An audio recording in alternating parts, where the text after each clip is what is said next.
All right, CMA Nation, are you ready? Because it is time.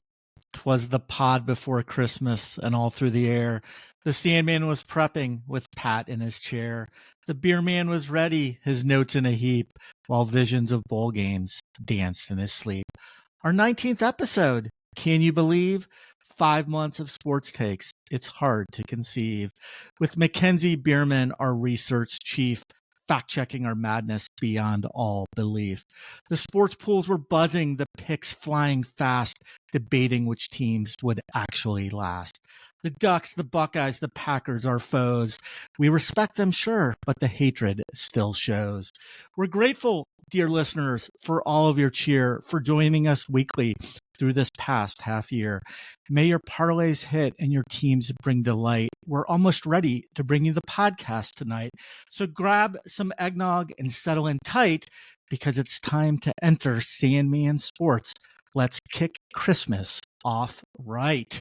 All right, Sandman Nation. Yeah. Well, hopefully, thank you, sir. Thank you.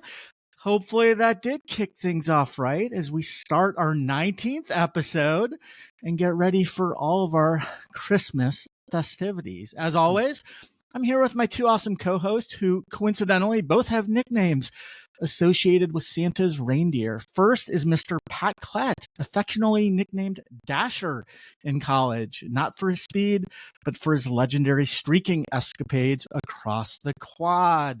And also with us is Bill Sanders, the Sandman, whose wife Marcy nicknamed him Cupid years ago because, well, this is a family show. So we'll just leave it at that and move on. Before we get into the show, let's tell everyone where they can find us. Well, Sandman listeners, you can find us poking around everywhere, just like Santa's North Pole at a strip club. You can find us on Instagram at Enter Sandman Sports, our website at entersandmansports.com, where we have lots of articles, expert advice, our St. Louis Syndicate videos, all of our podcasts, and much, much more. Subscribe to our YouTube channel at Enter Sandman Sports and follow us on Facebook at Enter Sandman Sports. All right, boys. So I was thinking as I prepped over the weekend for our opening topic today that, usually in these openings, I bring some opinions and then have you guys react and add to it. But today, I want to start with your opinions on some burning questions that I have around Christmas. Just some polarizing things that I think each person kind of has an opinion on, but they're different. And I just, in full disclosure for everybody, I have not shared any of these with either of these guys. So they've really have not had any time to prep on any of these. So we're going to just kind of get their gut instinct, gut reaction to some of these, but they all have something to do with Christmas. In the spirit of 12 days of Christmas, I created 12 questions, but we most likely won't get through all of them. We'll see based on time, but let's get at least through a few of these and have some fun. So I'm going to just select one, ask your guys' opinions on it. We'll riff a little and then move on. So, all right, well, I'll read it. We'll start with Pat on the first one, and then we'll start with Bill on the next one. All right. So I just want to know, who was the bigger Christmas villain? Grinch or Scrooge? Yeah, it's a tough one. Probably gonna have to go with Scrooge. Ebenezer. Scrooge? Yeah. He's just not a nice person. He was kind of a dick. Yeah. Grinch was at least funny. Yeah. In his misery. All right. What about you, Bill? Who you like in those two? Yeah, better Bill. I gotta go with Pat on this one. I mean, Scrooge. The first thing I thought of was Grinch isn't like even real, right? It's just animated. It's fun, whatever. Scrooge was just a bad dude. So, I gotta go with Scrooge. Yeah. All right. What holiday do you? This one's for Bill. Bill, what holiday do you like better? Thanksgiving or Christmas? Ooh, I like Christmas better. I think there's just something about, one thing that I don't know if it's the same with you guys, but for us, our traditions are Thanksgiving is like broad family. You go out and you eat your socks off with just a bunch of folks. Christmas has that as well. But what I love about Christmas too is that you just have your own family. We always have our own traditions as well. So, just to be able to celebrate it with just our 5 is always a special treat, especially as the kids get older. You find it's harder and harder to just have those moments. So that's definitely Christmas for me. All right. What about you, Pat? I'm more a Thanksgiving guy. I love Christmas, but the problem with Christmas is then it's over. So I like Thanksgiving because you got the whole season ahead of you. Christmas, though, that January, February in Minnesota is rough, and there's nothing to look forward to. So, yeah, for me, give me Thanksgiving, and I love the football on Thanksgiving. Yeah. Yep. I'm kind of the same way, Pat. I think I love them both, obviously. I think I like Thanksgiving a little bit better because it's that next month that you have to look forward to. It kind of kicks things off. So after Christmas, you're kind of deflated. So, all right. Back to Pat. So what would you rather drink at Christmas time? Eggnog or hot chocolate? I love eggnog. It's so good. Eggnog's nice. The best. Yep. Okay. Yep. All right. Good. With anything? Or no, just straight up. Just eggnog. Yeah. I don't he doesn't need any alcohol for that. Yep. Give it a power boost. Yeah, a little power boost. I love eggnog, Eric, but I can't remember the last time I drank it. It's probably been 10 or 15 years since I've had it. So I guess from that standpoint, being real about it, I probably have to say hot chocolate because I do love hot chocolate. I don't drink that very often either, I guess. But eggnog is so good, like Pat said. In fact, we might need to just go get some today. That's a good call. I'm the same way, Bill. I love eggnog, and I bet I haven't had it in at least a decade. And I pass by it every time around Thanksgiving, Christmas. I see it, and I think about getting it. I should just go buy some. It's good. This is the first year in a while that I have not had eggnog. Okay. So I think I'm going to go out and get some today. There you go. Good. All right, Bill. Is eggnog sold? Sorry, Eric. Is eggnog sold all year? Not really. No. I actually think it is. No. I think I've seen it, but I don't know. It's a good question. I don't know. So it's like no, it's not. I would know. Okay. And I don't see it. Maybe in the stores in Ohio, but at my stores, it's not there. It does. Yeah, it's maybe it doesn't. So when does it hit the shelf? Like Thanksgiving. It's right after Thanksgiving. Okay. All right. Got it. All right, Bill. This one's for you. What's better to give a gift in? Wrapping paper or a gift bag? Oh, for me, a gift bag. Just because wrapping is a giant pain in the ass. And thankfully my wife is like a master. So she does all that. But I am not good at wrapping things. So the gift bag is clutch because then you can just throw that thing in there and then you get the tissue paper and you got to do the whole thing, the whole thing. Mm-hmm. And then you do the little stuff.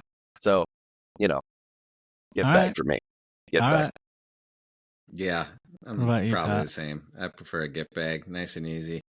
Don't have to figure out how to get the bow off and all that stuff and monkey around. Well, you're talking about the opening. Oh, you're actually talking about the opening part. Oh, okay. No, I don't. Oh, yeah. First of all, I don't give gifts. I might have misinterpreted that question, Eric. No, I receive gifts. Would you I don't rather give gifts? I think you can take it either way. I am the traditional guy. I like wrapping paper. I like opening presents with wrapping paper. I like actually wrapping presents and wrapping paper. But I understand the convenience and the ease with the. I bet I'm worse at wrapping gifts than you, Bill. If we had a contest, who's worse? I'm pretty. We should have a class. When we get together, we should do that. Good. Yeah, it'd be like the diaper challenge that you do. Like the guys try to figure it out as quick as you can. We're doing that when we get together. We'll do like the gift wrap it. Yeah, or not. Nailed it. Point. All right, we'll just do a couple more here. So this one, I'm very, very interested in your guys' thoughts because this I think is fairly polarizing. All right, so when you're opening presents with a group of friends or family, is it better to open presents one at a time or all at once? Meaning, do you go around and watch everybody open each one, or do you just go out and everybody opens theirs at a time? So this one is Pat to go first. Yeah, I like the one at a time. I mean, we got nothing going on. And we do. So with my wife's family, we do one at a time and everyone stops and watches. And it's nice to give a shout out to see what other people got. And then you can, thank the person for the gift. And Yeah, it's just kind of a night. I mean, we got time. It takes us a few hours, but we're not going anywhere. So it's good. One at a time for me. What about you, Yeah. Bill? Yeah, I think I was gonna say it depends on the audience. Depends on who you're with, right? Because I just think back to, and rest in peace, my grandpa Jim. He used to give us presents, and my sister and I would be petrified to open this thing with him watching because you had to pretend like you liked it, And so when it's the group open, you can kind of just do your thing and then like slide that like tasseled shirt that he gave my sister or whatever, you could slide that thing to the side. So yeah, for me, I do love, to Pat's point, I do love when you're with your family or whatever, just opening one at a time. You can really enjoy it. You don't have to be in a hurry. You can thank the person. There's that connection. Um, Especially when something really hits right. You get a great gift, you're excited about it, and then she opens it and she's pumped or whatever. Those things are neat moments. So Yeah. yeah. Yeah. Yeah, I'm totally with you. And that is how we do it with our family. And that's kind of how I was raised. And I've had relationships in the past, perhaps maybe even with my current wife, where we've had a few spats around how best to do this. But we thankfully have landed on the right way to do it, which is one at a time. So, all right. And then the last one, we'll go start with Bill. Real tree or fake tree? Oh, I love that you asked me this because we just got a fake tree this year. And for the first time ever. I mean, we've always been go get the tree. But I'm telling you what, this fake tree, I love this thing. I absolutely love it. The only thing that sucks about a fake tree is it doesn't smell like a tree. When you get that smell is the best part of having a tree. Everything else about it sucks. I mean, Will and I started over the past few years, we would see how fast we could leave our house, go up to the tree farm that's like, I don't know, 5 minutes from our house, pick the tree out, get it in the truck, get it home. And we were like timing ourselves. It was like a race. And we were starting to get so excited. Marcy would be like, whatever, just pick the tree. Just can't be more than 8 feet tall. And so, now we have this fake tree and it shows up and it's skinny. And we were like, I don't know, this thing's just not going to do. And every day I'm looking at Marcy, I'm like, I am loving this tree more and more. I mean, the fact that it doesn't drop any needles, it's just, oh, yeah. So fake tree for me. I'm in. I'm converted. What about you, Pat? Yeah, if at our house it's fake tree. It's every year. It's ready for us. It's in the garage. Grab it, set it up. No needles, but yeah, we don't get the smell, but whatever. It's a no-brainer in our world. Yeah, best decision we ever made was going to a fake tree, probably 5-10 years ago. Oh my God, it's so much easier. I'm late to the game. Yeah, it's awesome. So, all right, well, thanks, guys. Appreciate you chiming in on that and sharing your opinions there. Well, let's move on to today's show. As usual, we'll start with headlines from the past weekend, then our hot takes and reflections. Then it's on to our stone cold locks, where you could have bought a lot of nice Christmas presents this year if you've been betting Pat's locks, because he continues to be on fire again, going 3-0 this past week. We have another fun top 5. This one will be sports focused. And of course, we'll have plenty of fun and shenanigans along the way, including an update from Pat on the progress of his campaign to unionize Santa's elves. Looking forward to hearing more about that. All right, let's dive into the major headlines from the past week. And the big news comes from the college football world, where the very first 12-team college football playoff kicked off over the weekend with 4 first-round games, all hosted on campus by the higher seeds. So we got to see games in South Bend, Indiana, Columbus, Ohio, State College, Pennsylvania, where the temperature was in the mid-20s for all 3 of those games, and then down to Austin, Texas, where it was much nicer and was in the 60s. All right, well, we will start with the game in South Bend, where I was dead wrong, and big surprise, the Rain Man of CNMan Nation, Pat Klett, was correct by predicting Notre Dame would win easily and cover. You do. Yeah, he did. And they won 27-17 in a game that wasn't nearly that close. And just in case you're wondering, listeners, I've already paid off my bet of eating a potato for losing that game and documented it in pictures for Pat to see as proof. Yum, yum, yum. All right. As far as the game itself, it was kind of boring. Actually, Notre Dame won handily, as I said, but dominated the game in all fashions. And while Indiana still had an incredible season, they showed they just aren't quite ready yet to tangle with the big boys. The Irish will now face Georgia without quarterback Carson Beck in a huge matchup on January 1st. On Saturday, the Penn State Nittany Lions steamrolled SMU 38-10, forcing Mustang quarterback Kevin Jennings into 3 interceptions, 2 of which were returned as pick sixes. James Franklin gets a huge win, and I continue to love their path to the championship. They get Boise State next on New Year's Eve. In the 4:00 game on Saturday, Texas takes care of business at home against Clemson, winning 38-24 behind nearly 300 rushing yards from the Longhorns. Super impressive victory by Texas, and they will now face Arizona State in the Peach Bowl on New Year's Day, and they enter that game as 14-point favorites. And finally, and probably the most compelling matchup of the weekend, the Ohio State Buckeyes bounced back from their loss to the Wolverines and looked extremely impressive in the Horseshoe. Behind 311 passing yards and 2 touchdowns by quarterback Will Howard, the Buckeyes trounced Tennessee 42-17 and will now face Oregon in the game of the quarterfinals. They play each other fittingly in the Rose Bowl on New Year's Day at 5:00, where Ohio State sits as 2-point favorites. That one should be a great one to watch. In the NFL, the Chiefs just keep winning and are now 14-1. They have the number 1 seed in the AFC basically locked in as they beat Houston 27-19 on Saturday.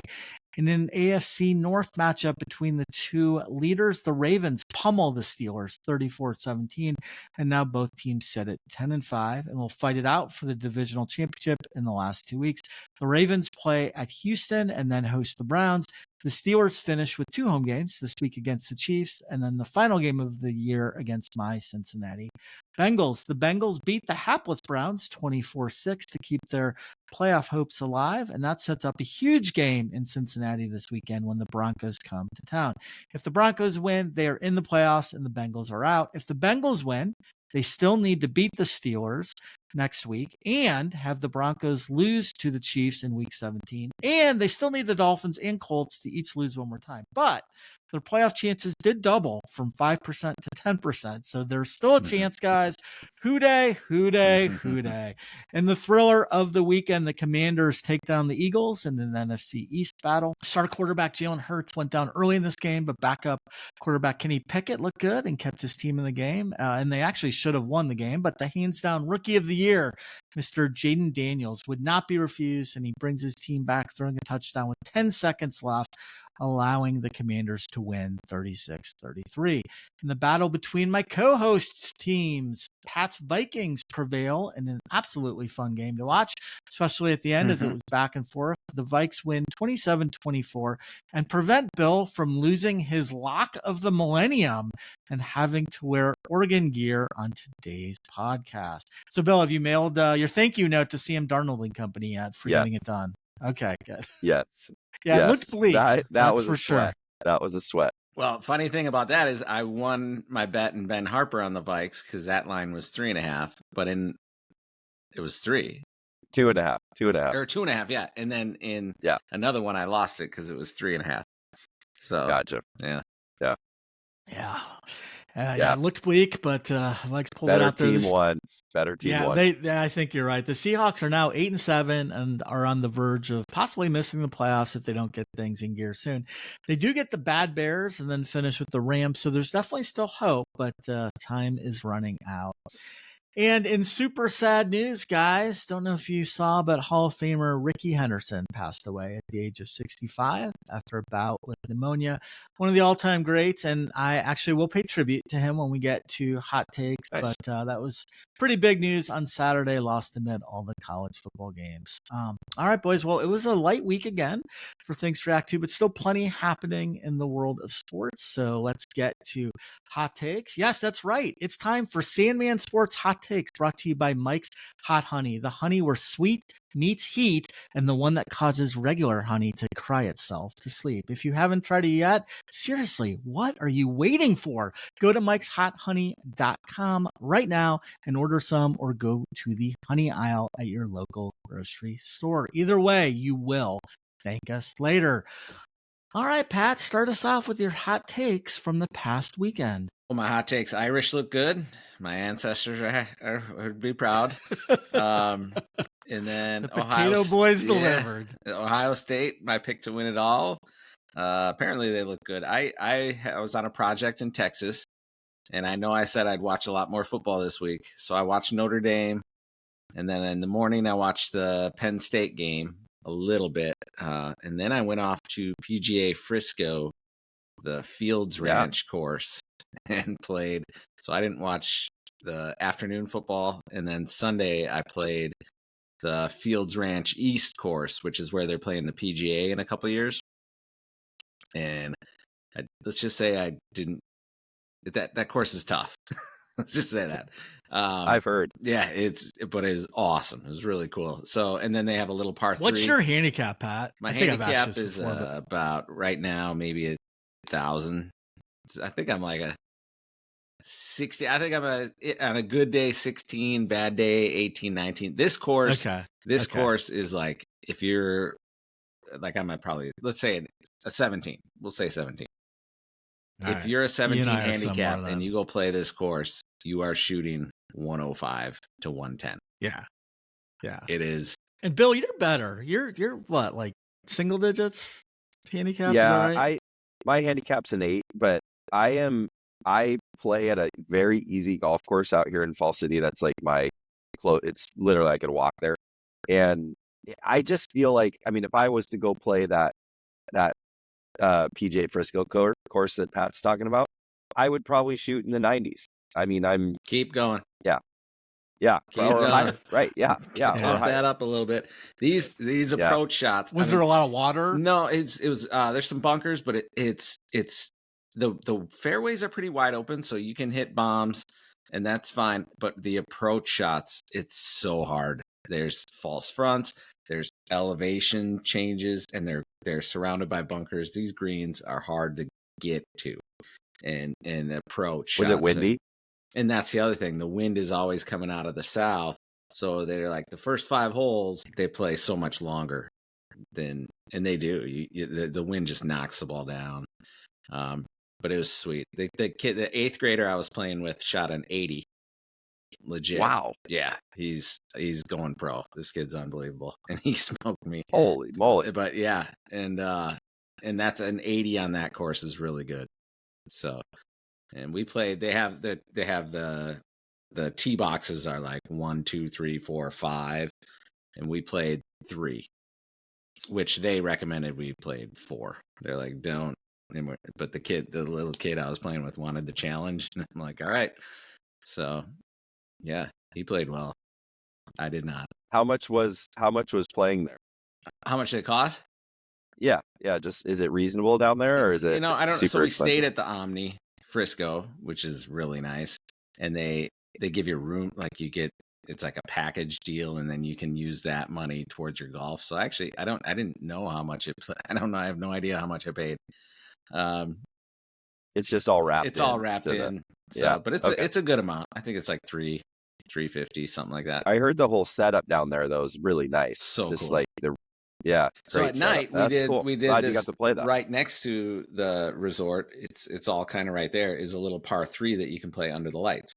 So that Ohio State game, I opted to go play this little par 3 where you bring 3 clubs. And every hole's like 60 to 80 yards, maybe 100 yard. But yeah, that was really cool. Highly recommend it. We should have our annual meeting there. There we go. I think, because there's conference rooms. We could get together in the conference room and discuss, the direction of the program and what we want to do. Could we crash, Beerman? Could we crash Keith and Leslie's place? We absolutely could. They probably less. Or just invite ourselves over. Yeah. The only other things I have, I thought that I felt so bad for that Jennings kid at Penn State.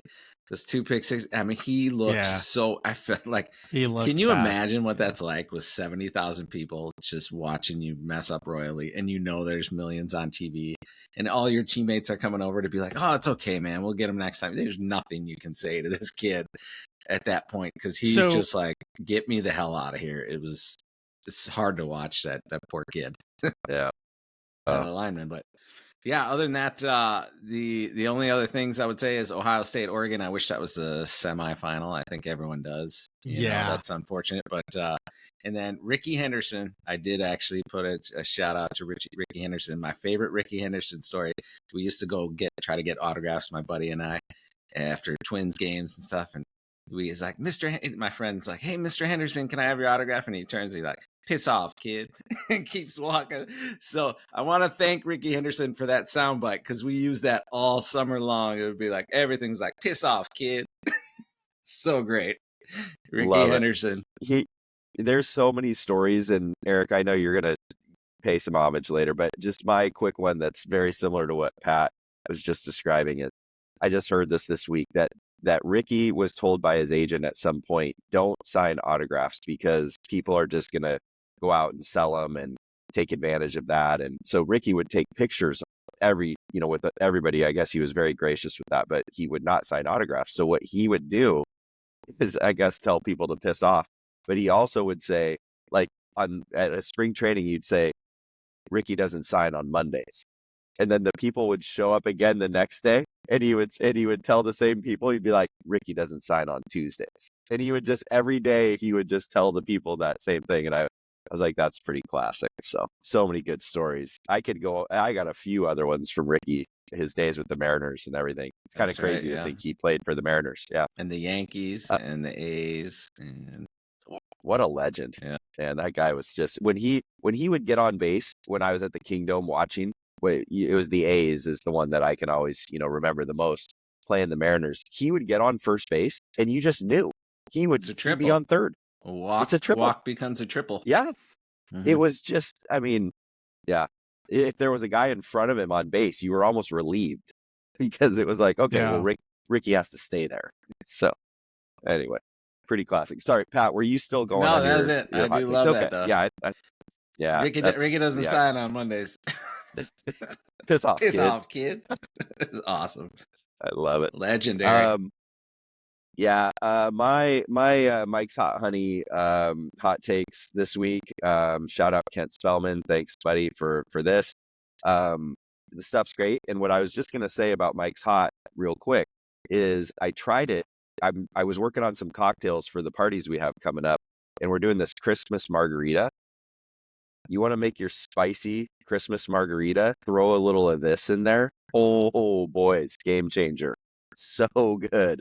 So I'm not going to tell people what it is, and I'm just going to serve this drink. And then people, I think, are just going to be like, holy shit, what is this? So yeah, it's good. It's really good. So shout out Mike's Hot. So boys, this is one of those days in my Sandman Sports life now, that I just get so excited. And it's because I sent an email out before we jumped on to record this on Christmas Eve, but it is literally like kid before Christmas for me. We are officially have launched our Calcutta platform out to the masses, starting with our 2025 PGA season Calcutta. And please, please, please go register and check this thing out. Send me feedback, but it is awesome. So I am so excited about this thing. And hopefully you guys all will be excited too, because I really do think that we've taken this old legacy site that we are using for years, and we've done massive, massive upgrades. All the pain points that we were feeling with the site that we didn't own, we didn't control. Very excited. So I'll just leave it at that. But if you have any feedback, please send it. Questions, anything of that sort, please just email me. Anyway, super excited. Bill, I'm excited, but you need a poor man's Calcutta division. So like an A division for those guys who are, and then the guys who are like, you know what, I maybe can go $60 on a guy. Yeah, well, So Pat, and just for everybody out there, I didn't even ask Pat to say this comment or seed this question, but Pat is actually hitting on something that we're going to try to accomplish a bunch, which is, Eric and I have talked a bunch about this with our other owner, about trying to introduce pools to players that come in at a cheaper entry point, because we really just want more people to be involved. And Pat is highlighting something that we're hearing a lot from people, which is we've been priced out of the fun. And Calcutta's, you've got guys that are willing to go bid big dollars on these guys. What I would say about the season, Calcutta, Pat, is there's so many items. There's 159 items this year. You're going to be able to find a bargain in there somewhere. Now, is it going to be $10? No, probably not. I mean, everything will go for a little bit more, but you're not going to be spending $1,000 to go get, Joel Damon. Joel Damon. Exactly. So, and then what's great is that with these Calcuttas is if you just hit once, I'm thinking about shout out my buddy Ryan Harrington. He had Austin Eckroat last year. And I mean, everybody at the beginning of the year when he bought this guy, he's like, do you guys want a piece of this? Do you want a piece? And we're like, who is Austin Eckroat? No one had even heard of that guy. Well, he ended up winning a tournament and Harrington ended up winning a few $1,000. And he bought Austin Eckroat for like $160. So anyway, yeah, there's going to be prices out there for you, but that's great feedback, Pat. Mhm. And we're trying to fix that and address it. So stay tuned. Work harder, Bill, because All right. I have money that I want to spend now. Yeah, well, just for Pat and everybody else out there too, it's completely free to go register. Okay, if you register, it doesn't cost you a penny.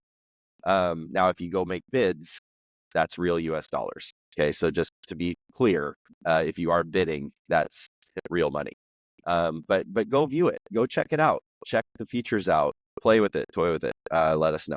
Okay, I think I've said enough about that. But Bierman, super exciting. Okay, a couple things. First of all, those first round games were duds in the CFP. Absolute duds. And my takeaway the most, and Bierman, you hit it all in your headlines.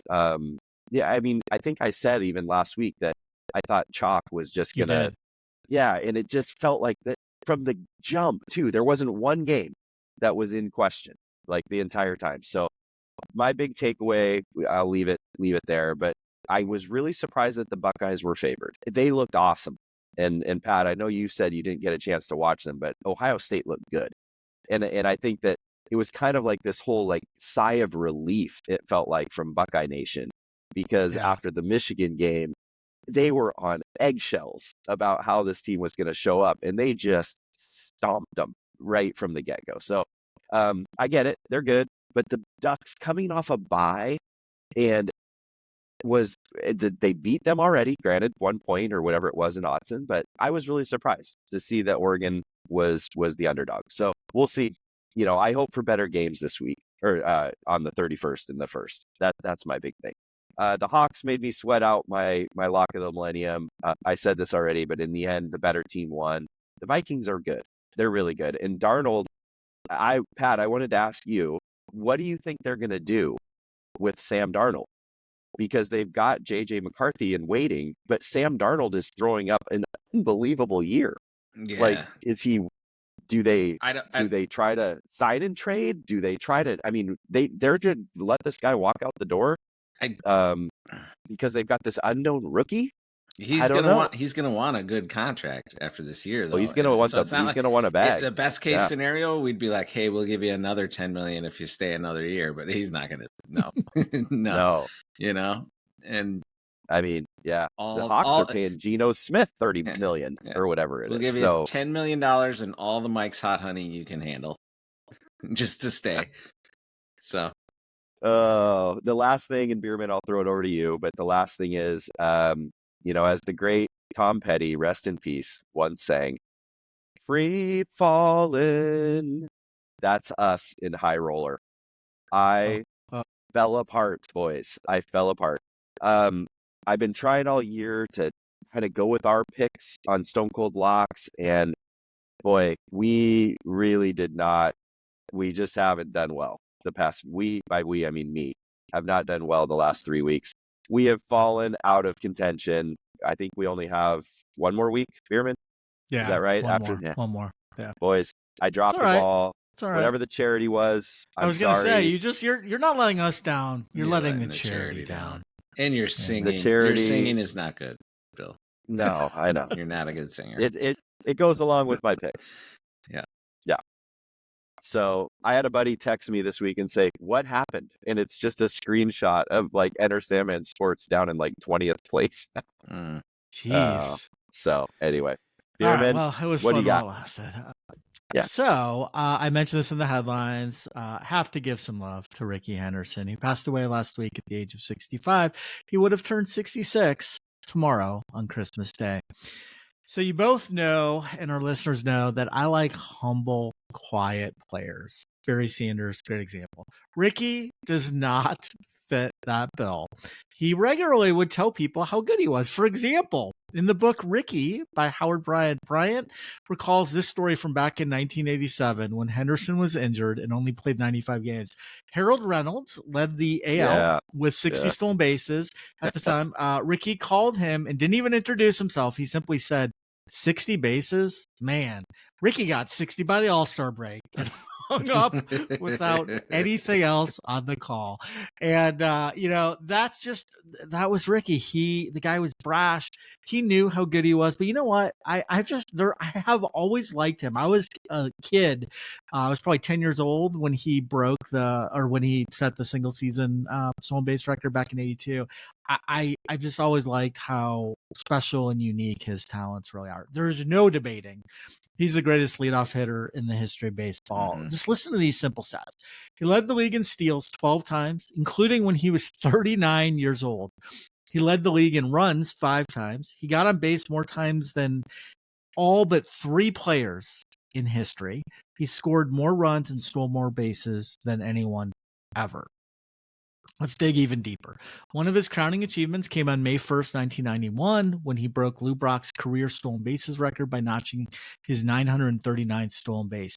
He finished with 1,406 career steals. Second place is still Lou Brock with 938. Let that sink in for a minute. Just incredible. For single season steals, listen to this. Only 4 players in the modern history of baseball have notched more than 100 stolen bases in one season.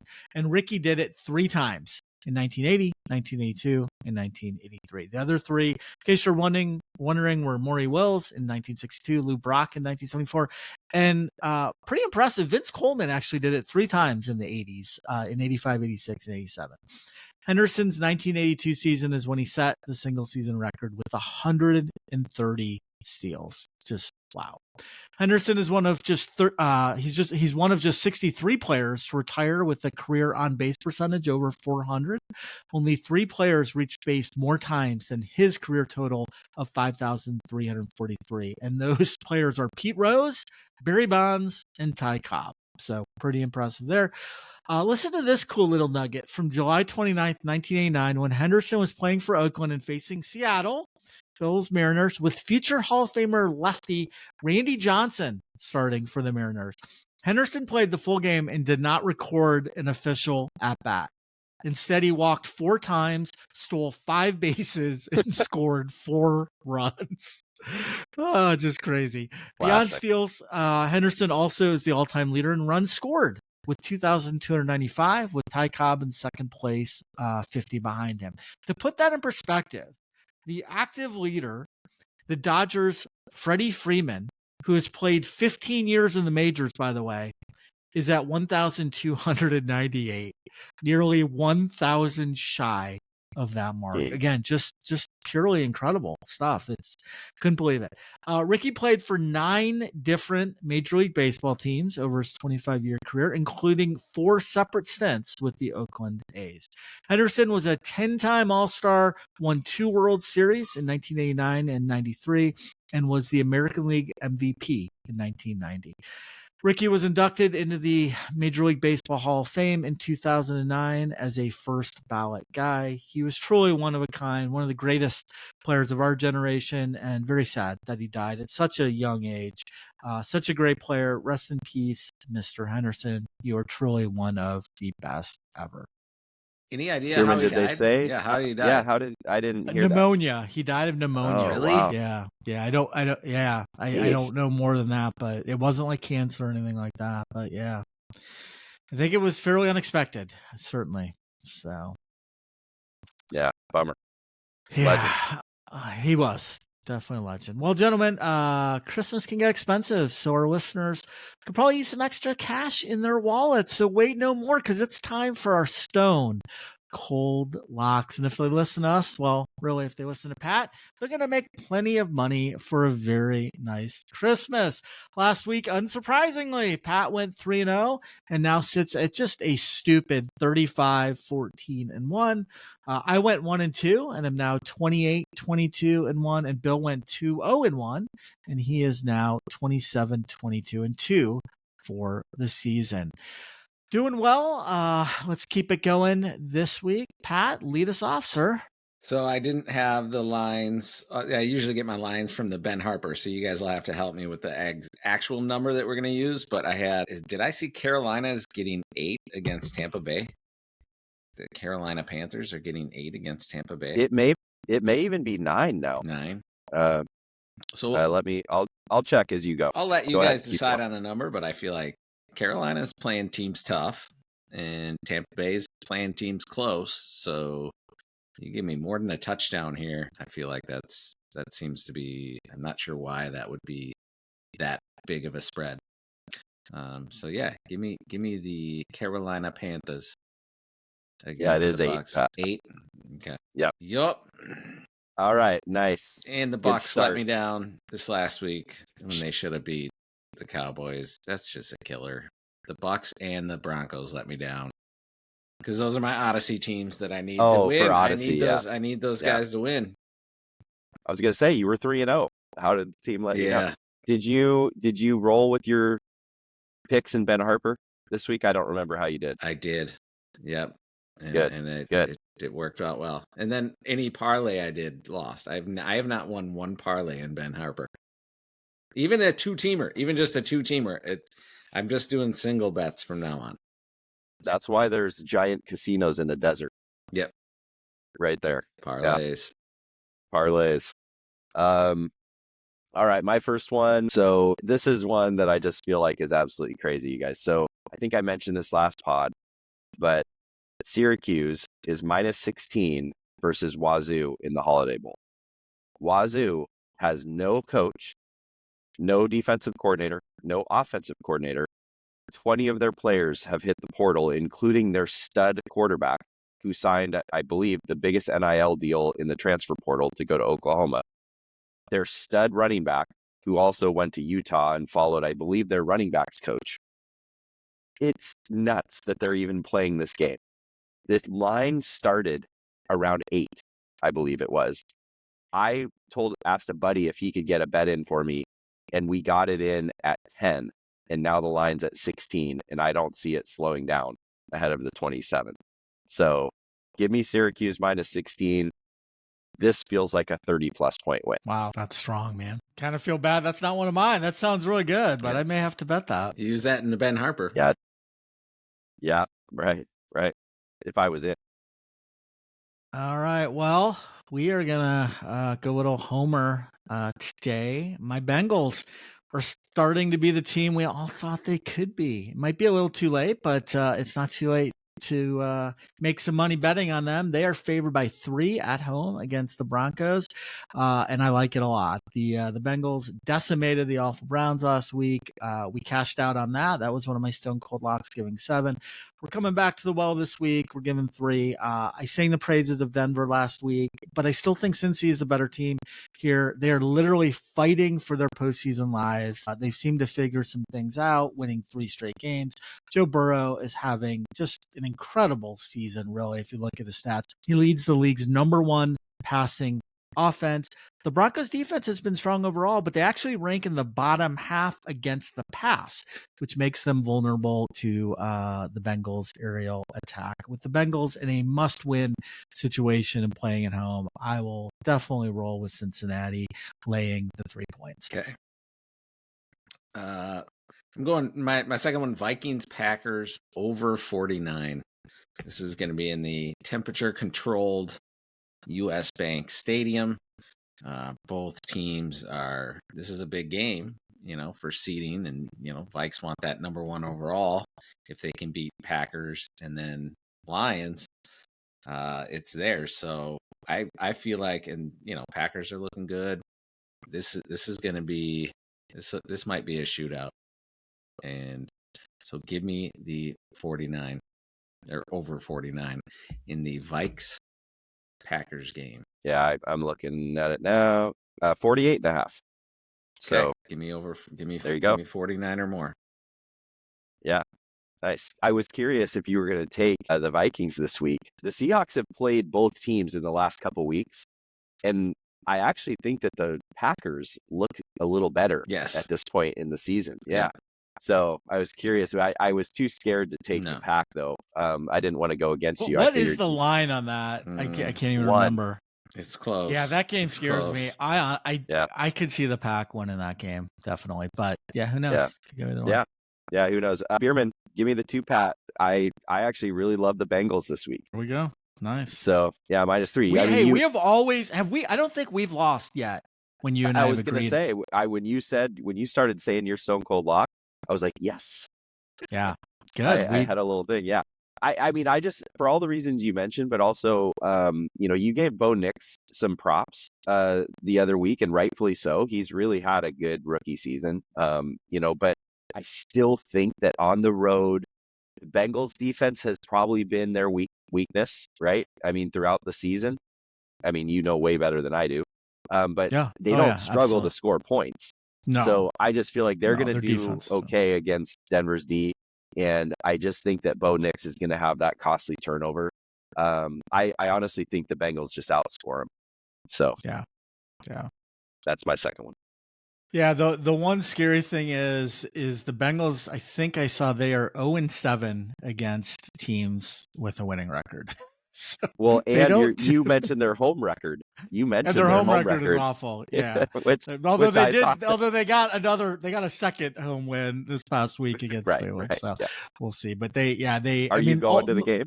No, not going. Okay, this well week. maybe that's a good thing too. There you go. Yeah, we'll keep our fingers crossed. I don't know. All right. No, I love it. All right, my next one. I just love this game. Like, I could not believe the line. Chargers are favored by 5.5 against the Patriots at New England. I mean, the Chargers are clearly the better team, and they're giving less than a touchdown here, even with the cross-country travel. I get it. It's a long trek, but this feels like a belated Christmas present to me, guys. Patriots are on track to finish under 4.5 wins, as we predicted here on this podcast at the beginning of the season. Quarterback Drake May, he's shown flashes of promise. I think he's actually going to be okay as an NFL quarterback. But this is still a struggling team with really nothing to play for. New England's offense is among the worst in the league, and their defense, frankly, isn't much better. It's just, I don't see how they keep up. On the flip side, the Chargers, they're fighting for their playoff lives. They are hitting their stride under Jim Harbaugh. And here's something that most people would not guess. I had no idea. Chargers have the league's number 1 scoring defense. They are only giving up 18 points a game. When you pair that with their offense that can be explosive, it's going to be tough for the Patriots to compete. Every Chargers loss this season has come against teams that are either already in the playoffs or have a legitimate chance to make the playoffs. When it comes to weaker opponents like the Patriots, they've consistently won those games. This one to me is an easy call. We're taking the Chargers to cover the 5.5 points. Yeah, they got something to play for sure. Good pick. I like that. Pretty sure the number's 5.5. Baltimore, Houston. So Baltimore's laying 5.5. Give me Baltimore. I feel like Houston's got their playoff spot locked. They're not really gonna try to improve and get a better seed. I think they're just trying to kind of lick their wounds and get into the playoffs and hit the reset once they're there. So I don't, and they just lost Tank Dell. I don't know if you saw that injury. That was a rough one. I feel like Houston's just gonna. They know they got the spot locked up. They're not gonna put up a ton of fight. I feel like Baltimore is going to want to put the pedal to the metal in this game. So give me Baltimore. And they're going to, I think it's 5.5. Yeah, that's what I see. Yeah, and Bierman, I think that your game I see at -4. So I think that's an even better line for you on Wow. your last pick. I love it. All right. Yeah. So I'd take that. Yeah, take that. Yeah, Pat, I like that one too. I had both of the ones you guys actually just mentioned on my list that I was kind of culling through. So my last one though is you guys probably know this already, but Seahawks fans can't have nice things. So that means that the Rams are going to cover the -6 versus the Cardinals. And Eric mentioned this at the top in the headlines, but actually the Seahawks, it turns out they need the Cardinals to beat the Rams to even have anything to play for with the Bears this week and with the Rams showdown next week. So we can't have nice things. Rams are going to beat the Cardinals. None of the rest of the games matter for the Seahawks. Give me the Rams -6. Actually, the Rams look really good too. Yeah. Yeah. The Rams are legit. So here's another one that I just love, and you guys will notice all three of my picks. This is rare. All three of my picks are NFL this week. I normally go much more heavy in college football, and I will say I've actually started off 11-3 in bowl picks this season, so doing well in bowls. But I just am feeling really good with these NFL picks this week. So we are going to go to Buffalo and take the Bills, where they are favored by 10 against the New York Jets. Bills are my pick to represent the AFC in the Super Bowl. They certainly did not look the part last week. They barely beat the aforementioned New England Patriots, and Josh Allen had one of his worst games of the season. That is not going to happen again. The Jets are completely lost. Aaron Rodgers absolutely needs to call it a career. Their offense is lifeless. New York's defense is solid, but it is not going to stop Buffalo's firepower, especially with the Bills at home. Buffalo's hungry. They are fine-tuning for the playoffs. The Jets are just playing out the string. So now double-digit spreads can be risky, but we've seen a lot of the double-digit favorites, and we've talked about that on this podcast, cover this year so far. And I am confident that Buffalo is going to do the same. We will take Buffalo -10, and I think they win very big. Guys, I forgot to mention in my takeaways from the weekend, I did watch the Aaron Rodgers 3-part Netflix series. Whew. Awesome. It's good. Is it? Yeah. Okay. It's fun to watch. Is it good? For me, I thought it was fun. Check that out. Just because, I mean, I thought it was well done. And it was a good glimpse. Was this your ayahuasca comment? Yeah. He was. Yeah, that was why. Yeah. He was. You get to see him tripping on ayahuasca, and it's a must-see TV. But okay, yeah, he's an interesting. I'll add cat, it to the list. You know. Yes, he is. Mm-hmm. All right, well, great picks, gentlemen. I am feeling another 9-0 this week, so let's do it. Let's now get to this week's top 5. Today, we're going to share a Christmas wish list.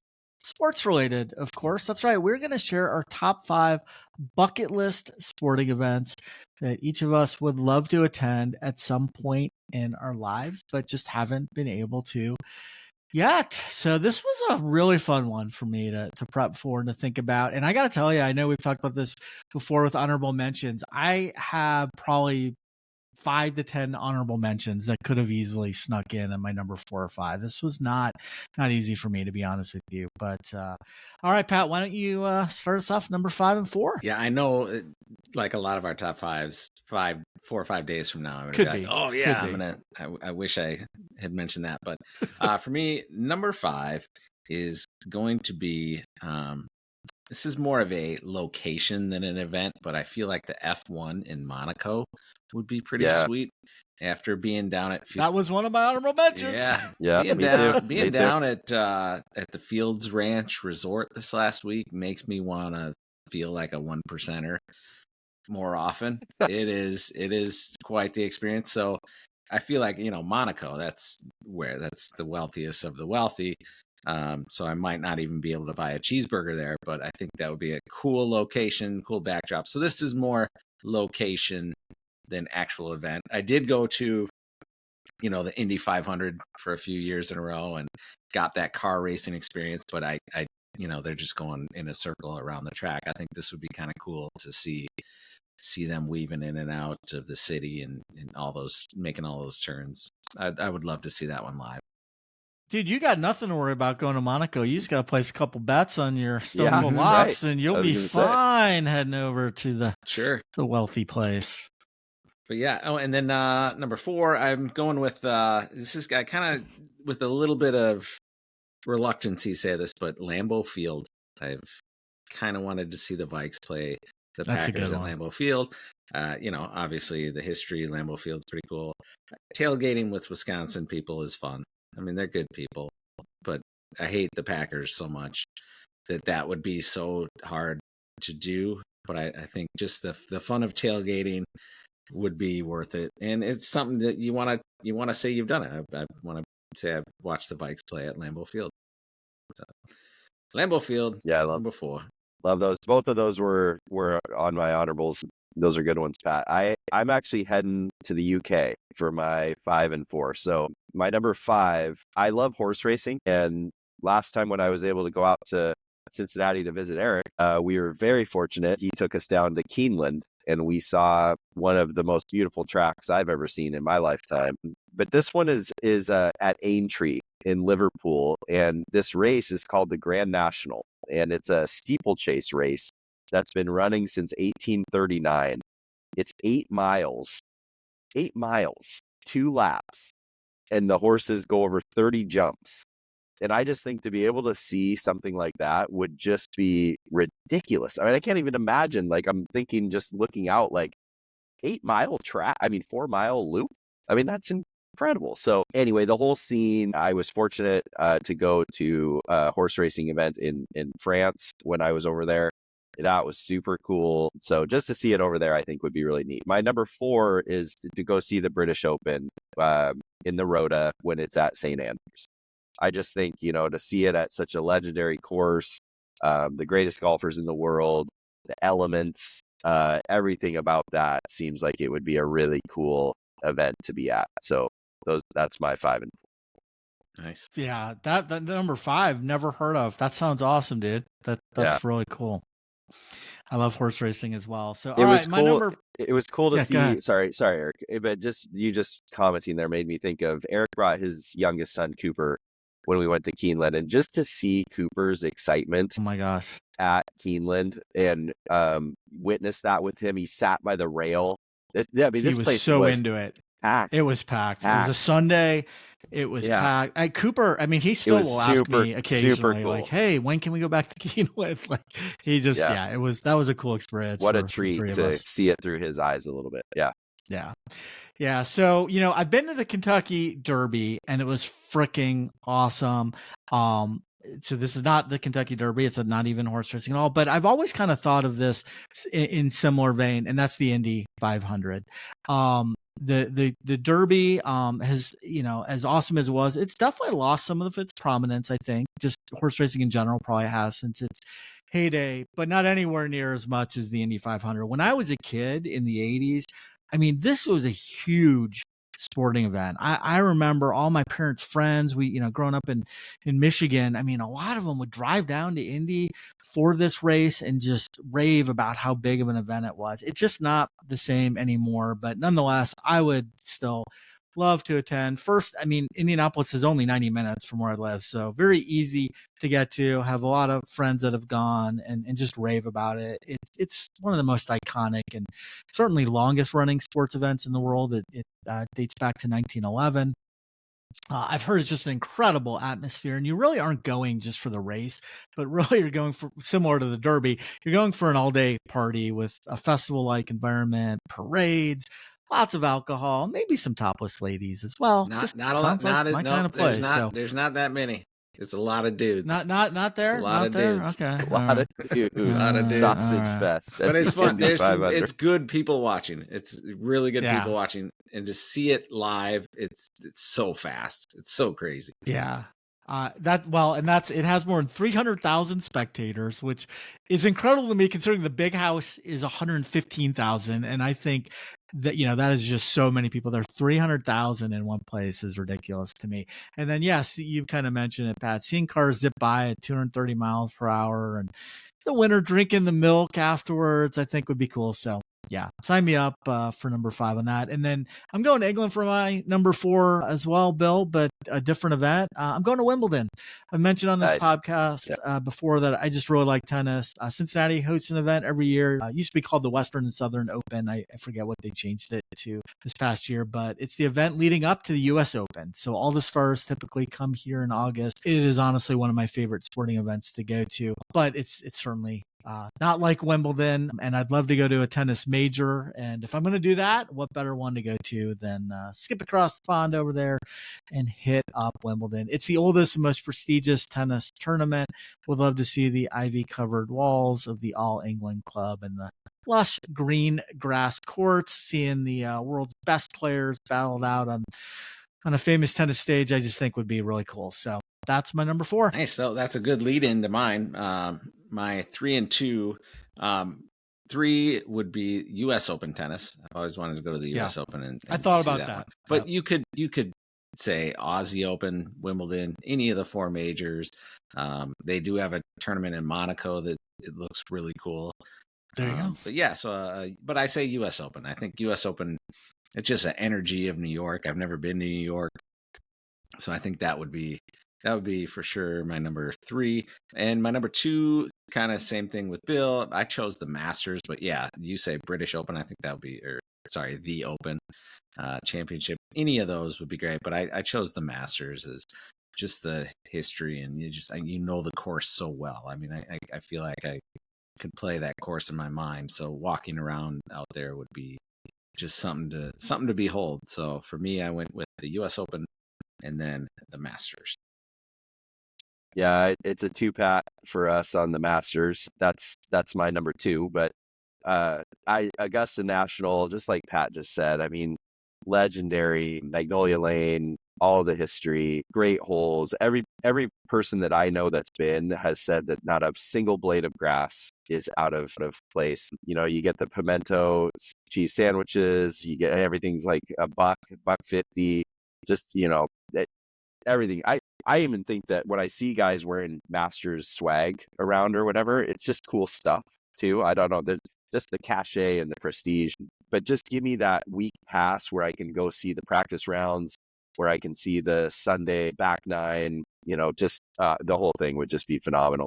My number 3 was actually a World Cup final. I know you guys love soccer, and give me a World Cup final. I don't really care where in the world it is, but give me the U.S. men's national team playing in it. I mean, what an amazing, I love the U.S. national team sports, and the women's team has been awesome as well for soccer for so long. But, just to make a World Cup final would be amazing. That Seattle will be hosting an event in 26 coming up here, and that's going to be really neat for us to be able to go. We still don't have any idea who the teams will be. Hopefully the U.S. is one of them, but that's going to be amazing. That's my 3 and 2. Bierman, how about you? Fantastic choice, Bill. For me, number 3, the Olympics. I just would absolutely love to see an Olympics. I'd, could do either winter or summer. Would probably prefer summer, but I think either one would be fine. I realize there's a million events, so I'd have to pick which ones to see. Would absolutely want to see the opening ceremony, as I just always think that is so cool. Seeing all the athletes and the flags, and just seeing them right before they're about to compete in the biggest events of their lives. As far as events, I would probably choose track and field first, and then probably gymnastics. But swimming, beach volleyball are also 2 that I think would be pretty cool to see. Also, just seeing the medal ceremonies and just seeing a ton of different events. Like, it's not just one event; it's seeing 50 different events if you're seeing track and field or gymnastics. And I think that's pretty awesome. And just to witness all those people and their dreams coming true. So definitely Olympics, number 3 for me. And then number 2 is very specific.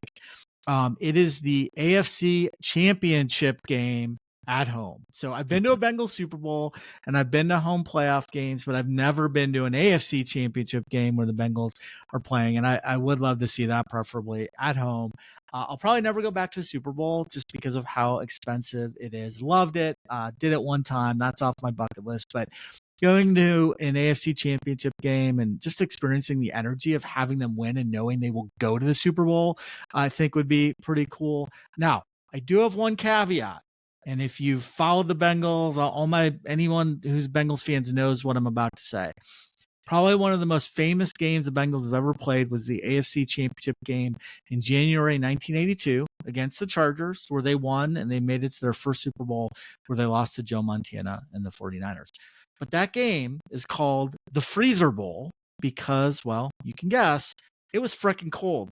The game was played with the coldest temperature in NFL history in terms of wind chill.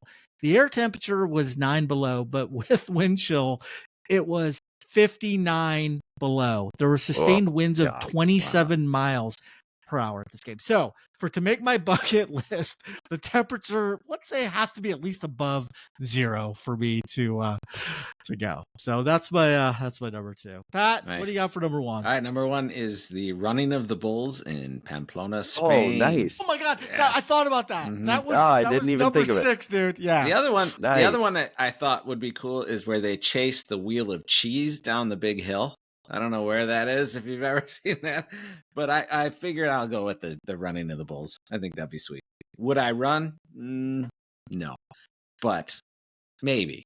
That is a great one, dude. Yeah, honestly, being in Pamplona, you're being in Spain, watching this iconic event, watching these idiots run for no reason at all. But yeah, I think that would be cool. Yep, that'd be awesome. That's awesome. That didn't even cross my radar. That's such a good one, Pat. That woke me up. That one woke me up at like 6 a.m. because I didn't have my list. I was going to wake up in the morning and do my list, and I kind of was stirring, and I was like, all right, let me start thinking of some things. And I was like, ooh. So then My number 1, I'll keep it brief. My number 1 is the Mariners in a World Series. You think about the Cubs fans and Red Sox fans and these fan bases that have been tortured for so long without a World Series. That's how I feel like my life is playing out in front of me. I just don't want to die before the Mariners can make a World Series. I love this team. I love baseball. I love this city so much about it. I want this, I would love it if my dad got to see a World Series. He's probably got a little less time on the earth than me. We'll see. But, that's just one of those things. I don't care who we play. I don't care if it's in Seattle or in the other city. Just please give me a Mariners World Series at some point in my life. Win or lose, I just would love to make it. So that's my number 1. Great one. For me, this one was pretty easy. Not going to be surprised. It's Michigan in a national championship game. I've been to a Rose Bowl, been to many Michigan Ohio State games, been to the Big Ten championship game, but I've never been to a game where Michigan actually wins the national championship. I thought about going last year. I just couldn't make it work for a variety of reasons, but hopefully one of these days I'll get the chance again to see them play in it, and next time I will be sure to go. The one caveat here is I do not want it to be against Ohio State. I'm just not sure my heart could take it. I need to be in a very specific place watching that game. Frankly, I just don't want to be near that many idiot Buckeye fans for my number 1 bucket list item. So there you go. Beerman, are you wearing? Yeah. Is your sweater Michigan sweater? It is. It's a Michigan ugly Michigan nice. sweater. Which, I just realized that as you were saying, Michigan sweater is an ugly sweater, but Yeah, as you were saying that, I'm like, oh wait, that's what that sweater is. It's Michigan. That's cool. Yeah. All right. Well, that was fun. That was awesome. Another great topic, Pat, leading us off there with the top 5. Yeah, great pick, buddy. So, all right. Well, let's get into Nailed It. Now, the listener contest of Nailed It continues. Very happy to announce this week's winner. Jonathan Deal takes it home in week 7 with 4 points, and now Jonathan makes it to our leaderboard. He is eligible for the end of season Super Bowl edition with a chance to win the all expenses paid trip with the 3 of us. What's that? Now he thinks he's a big deal. Oh, I saw what you did there. That's pretty good. That was nice. Just a reminder to all our listeners that each week gives new opportunities, so no worries. If you haven't played yet, join this week and submit your picks. For more information, go to our website, enter sandmansports.com. Click on the Nailed It tab, and you'll see all the relevant information you need, including the link to make this week's picks. All right, Bill, take it away.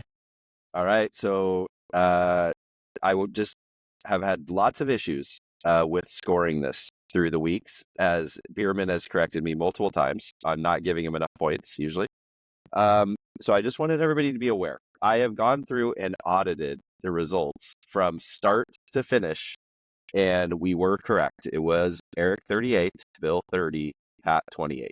Okay, heading into this last week. So our new standings, and this is Bill doing math on the fly, official score: Eric 43, Bill 33, Pat 28. Okay, I mean, Cincinnati's looking real strong here. Liking it. When is All right. Okay, boys.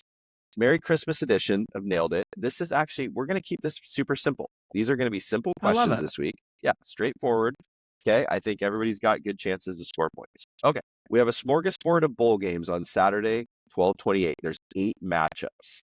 What will be the highest team score? Okay, the highest over-under, these are just facts for you guys to think about. The highest over-under is 58.5. 5 of those 8 games, though, have over-unders of over 50 points. So a bunch of potentially high-scoring games on Saturday. And this is not the total. Okay, this is just the highest team score. Team, yeah. Highest so one team, the team that has the highest. Got it. Okay. Yep, exactly.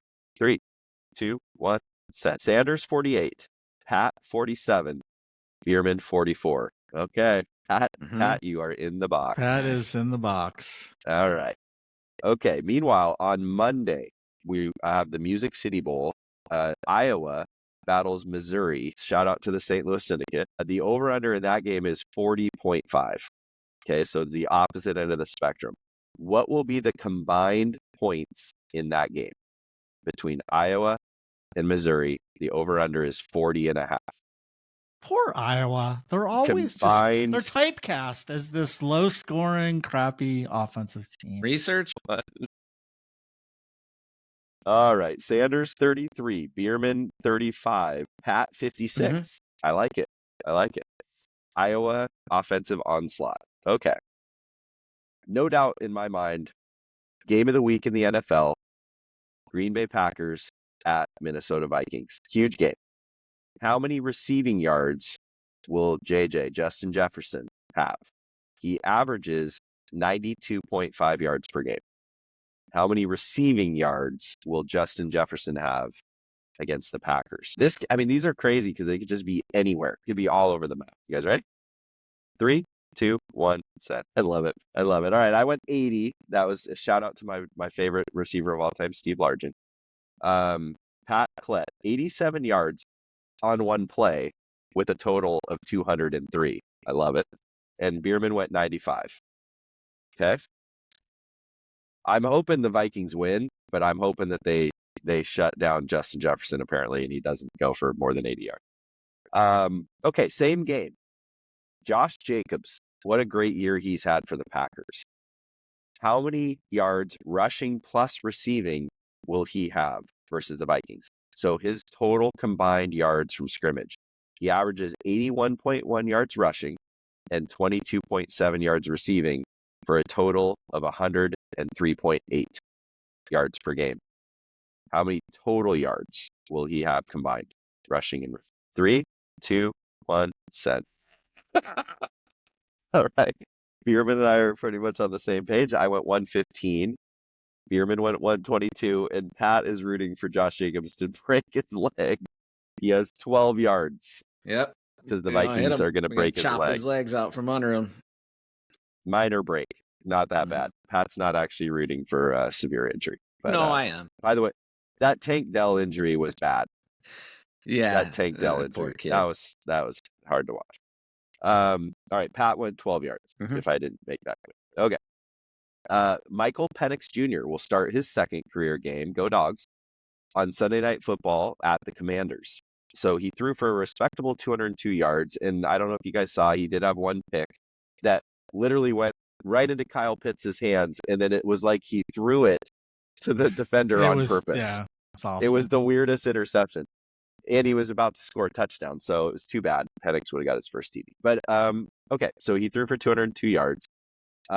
They beat the Giants 34-7. So props to Penix. How many yards will Michael Penix throw for on Sunday Night Football against the Commanders? 3, 2, 1, Oh, Pat, wow. I went 240. Pat went 239. Bierman 174. Little regression. We could see it too. Totally could see it. Commanders get a little on tape. Home game, Commanders. So that's nailed it, boys. Good luck. Wow. Congrats again Those to were Jonathan Bell. good. Yeah. Those were awesome. All Bierman, right, well, we're rooting for you to get 0.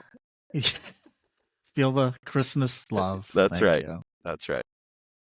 Well, everyone, it's time to put the milk and cookies out, wrap those final presents, and cue up Jingle Bells because it is sadly time to exit Sandman Sports. As always, I'd like to remind all of our loyal listeners to check us out on social media, like us, subscribe to us, and tell others about us.